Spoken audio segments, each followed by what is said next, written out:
Hello students, अस्सलाम वालेकुम। मैं हूं AD Sagar, your physics teacher.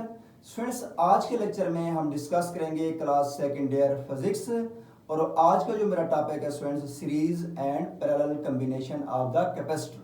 तो स्टूडेंट्स स्टार्ट करते हैं। सबसे पहले देखते हैं कि सीरीज कॉम्बिनेशन क्या है, फिर इसके बाद देखेंगे हम कि अगर हम कैपेसिटर्स को सीरीज के बजाय पैरेलल कनेक्ट करते हैं तो फिर चार्ज और वोल्टेज कैसे स्टोर होती है, कैसे पास होती है। ठीक है, अब देखिए स्टूडेंट स्टार्ट करते हैं। सबसे पहले मैं लिखता हूं यहां पर सीरीज कॉम्बिनेशन ऑफ कैपेसिटर्स।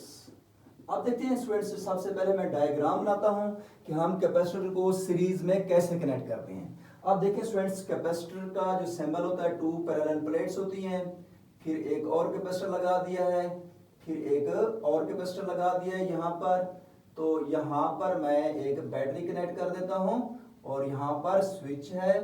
तो ये मेरे पास कैपेसिटर जो है C1 है, C2 है, ये C3 है, ये बैटरी की वोल्टेज, ये बैटरी का पॉजिटिव टर्मिनल, नेगेटिव टर्मिनल, और ये मेरे पास क्या आ गई, की आ गई। क्लियर। अब देखिए स्टूडेंट्स, आपके पास जो सीरीज कॉम्बिनेशन है इसमें देखिए कैपेसिटर कैसे कनेक्ट है। When capacitors are connected plate to plate. अब ये भी कह सकते हैं नेक्स्ट के right plate of each capacitor is connected to the left plate of the next capacitor, then this combination is called series combination. ठीक है, अब यहां पे मैं लिखता हूं the type of combination in which capacitors are connected plate to plate। ठीक है, आप ये लिखेंगे right plate of each capacitor is connected to left plate of next capacitor। ठीक है, then this combination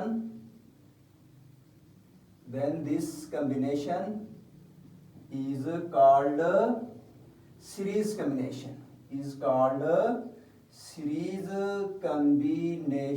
ओके।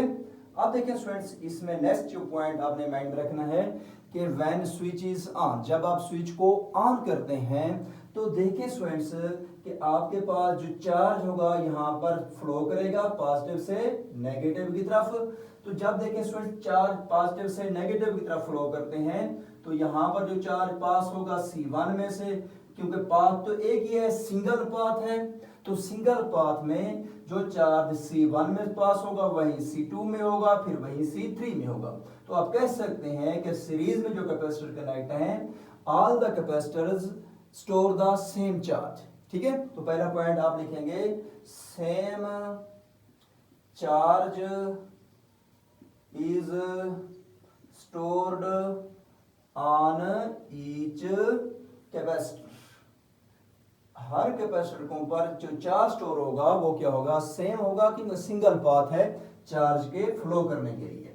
अब देखिए स्टूडेंट्स, अगर हम बैटरी की वोल्टेज की बात करें तो वोल्टेज हर कैपेसिटर के ऊपर डिफरेंट होगी। कैसे? अब देखिए स्टूडेंट्स, जब ये बैटरी पहले कैपेसिटर को चार्ज कर लेती है तो बैटरी, सपोज मैं कह रहा हूं, सपोज बैटरी की वोल्टेज इनिशियली कितनी है, 10 वोल्ट है। अगर जब ये बैटरी पहले कैपेसिटर को जब चार्ज कर लेगी तो उस टाइम 10 वोल्ट बैटरी तो नहीं होगी, उसकी वोल्टेज कम हो जाएगी। अब सपोज इसको जाकर जब मिलेगी, जब इसको कैपेसिटर को चार्ज करेगी बैटरी, तो उस टाइम सपोज वो 9 वोल्ट बची होगी। अब इसको जब बैटरी स्टोर कर देगी वो 9 से कम होकर 8 बचेगी जब इसको स्टोर करेगी चार्ज। ठीक है, तो हर कैपेसिटर के ऊपर बैटरी की डिफरेंट वोल्टेज अप्लाई हो रही है। ठीक है, बैटरी की डिफरेंट वोल्टेज अप्लाई हो रही है।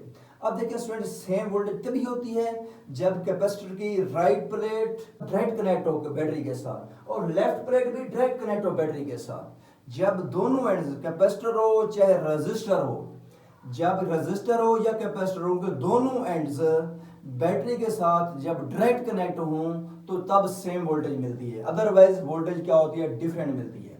तो यहां पर मैं लिखता हूं डिफरेंट, अब यहां पे पहले लिख दें क्योंकि सेम चार स्टोर हुए हैं, तो Q1 is equal to Q2 is equal to Q3 is equal to, हम क्यू पे इक्वल लिख देंगे क्योंकि चार सब के ऊपर सेम स्टोर हुआ है। अब नेक्स्ट लिखता हूं different voltage is drop across each capacitor, across each capacitor, हर कैपेसिटर को जो वोल्टेज मिलेगी वो क्या होगी, डिफरेंट होगी। अब देखें सपोज यहां पर जो जैसा कि आपको बताया बैटरी को 10 वोल्ट मिल रही है, जब ये कैपेसिटर चार्ज हो जाएगा बैटरी की वोल्टेज कम होगा, 9 बचेगी सपोज, तो इसको तो 9 वोल्टेज मिल रही है। फिर जब ये चार्ज हो जाएगा बैटरी की वोल्टेज और कम हो जाएगी, जब इसकी बारी आएगी तो उस टाइम 8 है या 7 है वोल्ट। तो इस तरह डिफरेंट वोल्टेज अप्लाइड होगी। तो जब डिफरेंट जो वैल्यू होती है उनको हम टोटल को सम अप करते हैं। हम देखते हैं कि यहाँ पर वोल्टेज कितनी ड्रॉप हुई है, यहाँ पर और यहाँ पर, तो नेट वोल्टेज आपके पास होगी V is equal to V1 V2 plus V3। अब स्टूडेंट्स जैसा कि हम जानते हैं कैपेसिटर के केस में जब भी आपके पास फार्मूला आता है तो Q इज इक्वल टू आपने C भी लिखना है, ठीक है। तो आपके पास Q ओवर C बन जाएगा V, तो V की जगह पर मैं Q ओवर C लिख देता हूं, यहां पर भी Q ओवर C, क्योंकि V1 वोल्टेज किसके लांगे, कैपेसिटर 1 के लांगे, तो C1 बन जाएगा। ये Q ओवर C2, ये Q ओवर C3। अब देखिए स्टूडेंट्स ये आपके पास 3 कैपेसिटर थे, मैंने देखिए चार्ज के साथ 1 2 3 नहीं लिखा क्योंकि मैंने स्टार्ट में कहा है यहाँ पर सिंगल पाथ है, चार्ज सारे कैपेसिटर के ऊपर सेम स्टोर होगा, तो इसलिए सबको मैंने किस इक्वल लिखा है, Q के इक्वल। तो इसलिए मैंने यहाँ पर Q1 Q2 Q3 नहीं लिखा, Q लिख दिया है। अब देखिए स्टूडेंट्स और इस कैपेसिटेंस को मैं इक्विवेलेंट मतलब नेट कह देता हूँ, तो Q over C equivalent is equal to, अब राइट साइड पर कॉमन क्या आता है आपके पास 1 over C1 1 over C2 plus 1 over C3, तो Q के साथ Q कैंसिल आउट हो जाएगा। अब देखें स्टूडेंट्स तो ये आपके पास 1 over C equivalent is equal to 1 over C1 plus 1 over C2 plus 1 over C3। ये स्टूडेंट्स आपके पास 3 कैपेसिटर कनेक्ट थे तो उसकी इक्विवेलेंट कैपेसिटेंस आ गई है, ठीक है। अगर स्टूडेंट्स इससे ज्यादा कैपेसिटर अटैच हो, ठीक है, इस केस में फिर फार्मूला क्या बनेगा, in case of more capacitors are connected in series, तो उस केस में आपके पास जनरल जो फार्मूला होगा C equivalent is equal to 1 over C1 1 over C2 plus 1 over C3 plus so on 1 over Cn तक। क्लियर? तो ये आपके पास एक जनरल फार्मूला आ जाएगा। ये था स्टूडेंट्स हमारे पास series combination of the capacitor. अब देखते हैं स्टूडेंट्स अगर हम कैपेसिटर को सीरीज के बजाय पैरेलल कनेक्ट करते हैं तो फिर आपके पास क्या होता है, देखें पैरेलल कॉम्बिनेशन लिखता हूं यहां पर, पैरेलल कॉम्बिनेशन ऑफ कैपेसिटर्स। तो ये मेरे पास हेडिंग आ गई नेक्स्ट सीरीज के बाद। अब हम पढ़ने जा रहे हैं पैरेलल कॉम्बिनेशंस। पैरेलल कॉम्बिनेशन में क्या होता है, when 2 or more capacitors are 2 or more capacitors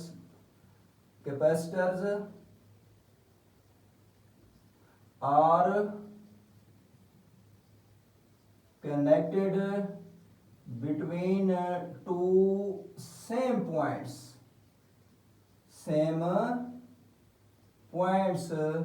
then this type of combination is called parallel combination। Okay, अब देखिए स्टूडेंट्स सपोज एक कैपेसिटर ये है, एक कैपेसिटर ये है, एक कैपेसिटर यहां पर है ये। अब यहां पर आप देख सकते हैं स्टूडेंट्स मैंने कितने कैपेसिटर कनेक्ट किए हैं, 3। इसको मैं यूं करता हूं कि ये कैपेसिटर यूं इसको यहां तक ले जाता हूं, मैं इसको इस साथ कनेक्ट कर देता हूं, इसको इस साथ, इसको इसके साथ और इसको इसके साथ। और देखिए स्टूडेंट्स बैटरी का पॉजिटिव टर्मिनल, ये नेगेटिव टर्मिनल आ गया।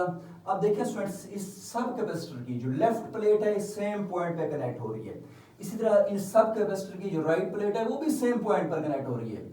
जब इनकी देखें इनकी राइट प्लेट्स चेक करें, सब कैपेसिटर की राइट प्लेट एक ही पॉइंट पर कनेक्ट हो रही हैं, डायरेक्ट बैटरी के साथ कनेक्ट हो रही हैं, देन और इसी तरह देखें आप लेफ्ट प्लेट्स भी देखें in each capacitors are directly connected with the positive terminal, then same voltage is supplied to the each capacitor. तो इस केस में आप लिखेंगे कि आपके पास ये कैपेसिटर C1 है, ये C2 है, ये C3 है। तो पहला पॉइंट आप लिखेंगे same voltage is applied across each capacitor, हर कैपेसिटर को सेम वोल्टेज मिल रही है, तो इसलिए V1 is equal to V2 is equal to V3 is equal to V। जैसा कि वहां पर सीरीज में चार्ज सेम था तो सबको मैंने Q के इक्वल लिखा था, यहाँ पर वोल्टेज सबको सेम मिल रही है तो V के इक्वल ही देता हूं। अब नेक्स्ट जो पॉइंट है यहाँ पर, जब देखें स्टूडेंट जब चार्ज फ्लो करेंगे, यहां से सपोज चार्ज फ्लो कर रहे हैं, सपोज मैं कहता हूं कि 100 चार्ज है, 100 चार्ज जब यहां पर पहुंचेंगे उनके पास 3 पाथ हैं, कुछ यहाँ पे चले जाएंगे, कुछ यहाँ पर, कुछ यहाँ पर, वो इक्वल तो नहीं जाएंगे, डिफरेंट जाएंगे, कहीं पे ज्यादा चले जाएंगे, कहीं पर कम चले जाएंगे। तो चार्ज जो है वो हर कैपेसिटर के ऊपर डिफरेंट स्टोर होगा। तो यहाँ पे नेक्स्ट पॉइंट लिखता हूं, different charge is stored across each capacitor, her capacitor के ऊपर डिफरेंट चार्ज स्टोर होता है, तो इसलिए मैं लिखूंगा Q is equal to Q1 plus Q2 plus Q2 plus Q3। अब देखें students as Q is equal to क्या होता है CV, तो यहाँ पर CV plus CV plus CV, ये 1 कैपेसिटर 2 है, ये कैपेसिटर 3 है। V वोल्टेज के साथ मैंने 1 2 3 नहीं लिखा, रीजन क्योंकि वोल्टेज सेम है इसलिए उसको मैं V कह चुका हूं, तो इसलिए V लिख दी है। अब इस C के साथ इक्विवेलेंट लिख दूंगा, तो C equivalent V is equal to common क्या आता है राइट साइड पर V, तो C1 C2 प्लस C3, तो V के साथ ये V कैंसल, तो C equivalent is equal to C1 plus C2 plus C3 आ जाता है। ये तो थे स्टूडेंट्स हमारे पास 3 कैपेसिटर, इससे ज्यादा कैपेसिटर कनेक्ट हो तो फिर तो क्या होगा, general equation in case of more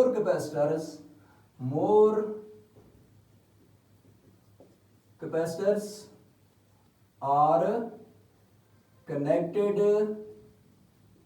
in parallel, तो फिर आपके पास देन इक्वेशन क्या बन जाएगी, C इक्विवेलेंट